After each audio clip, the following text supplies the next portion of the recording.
Spider-Man Into the Spider-Verse. I did see this movie last week, and I actually saw it to try to prove those internet reviewers out there that, this movie may not be as good as what they're saying. They're saying it was like the best Spider-Man movie out there. I stand corrected. This movie is great. It is probably one of the best Spider-Man movies since Sam Raimi's Spider-Man 2. It is very well written. It's better than Homecoming for sure. The characters are very well realized, very well thought out. It's just great. It's great storytelling and great writing. This was Sony's attempt to bring the hero back into the big screen since The Amazing Spider-Man 2, and we all know how bad that was. Not as bad as Spider-Man 3, but it was still bad. Homecoming does not count as Sony bringing the hero onto the big screen. That was a partnership between Sony and Disney. This is full-fledged Sony. So Miles Morales was bitten by a radioactive spider, and he begins to develop these mysterious powers that turn him into the one and only Spider-Man. And then another Spider-Man from a different universe, Peter B. Parker, shows up, and he realizes that he's not the only one. Joining him in his adventure is Spider-Gwen, Spider-Ham, and Spider-Man Noir, and other characters that I will not mention. So Miles must now use his powers to basically stop Kingpin, a madman who can now open portals to different universes and bring different Spider-Men into their world. Crazy plot, you may say, but it's really not that crazy. Actually, I was surprised at how simple the plot is than it sounds. It's handled in such a way that it doesn't seem like there's too much going on or too little going on. Let's talk about Miles Morales. I was never really a big fan of Miles Morales as Spider-Man. I don't know why. He was just missing that touch that Peter Parker always had. But this film definitely boosts his character up for me, I would say. He was very well thought out. He was a very well written and very well realized character. A very compelling character. He definitely was somebody that you can connect with. Somebody you can actually say you know where they're coming from, Because you experience a lot of stuff that he does. And he's going through these changes because he got bit by a spider and, it takes time for him to fully become Spider-Man.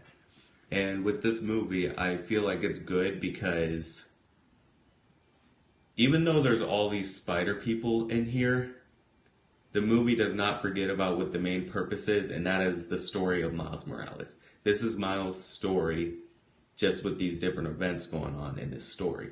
And the way it's handled is just good. One thing I will tell you is that the glue that really holds this movie together is the humor. This movie is hilarious at times, but also can get serious at the same time. It's really not afraid to get serious. Like, for example, I'll just give you an example. I'm trying not to spoil stuff for you. His father's a cop, and Miles would rather hang out with his Uncle Aaron. Miles is kind of feeling like an outcast in school because, he's into graffiti and all that. He just does not feel like he fits in with this crowd at his new school that his father is forcing him to go to. And that just does not work with his character. And I feel like that really makes us understand his character, and it really helps us connect to his character. And I feel like that is great.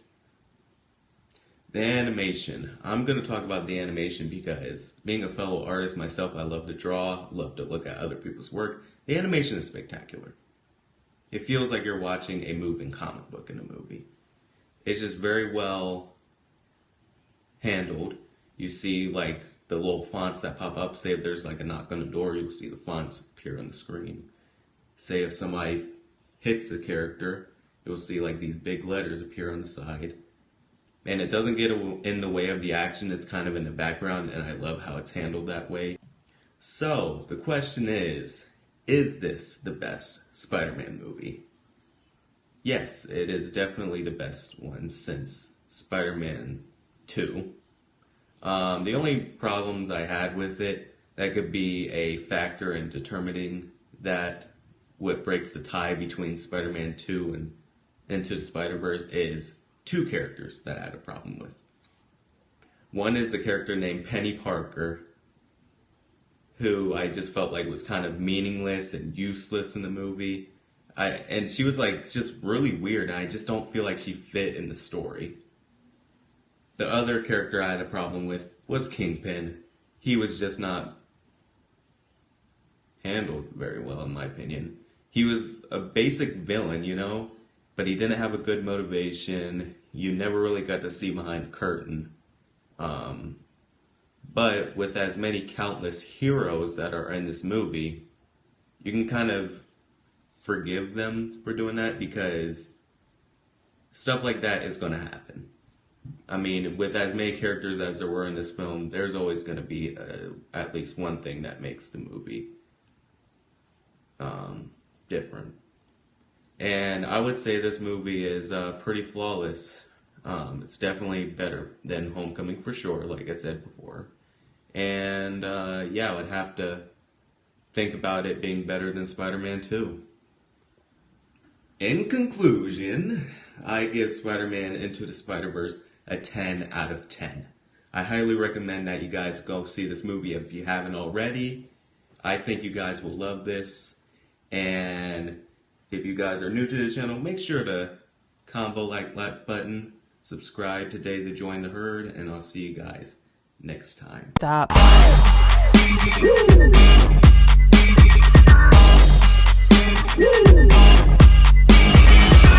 Step into the spotlight.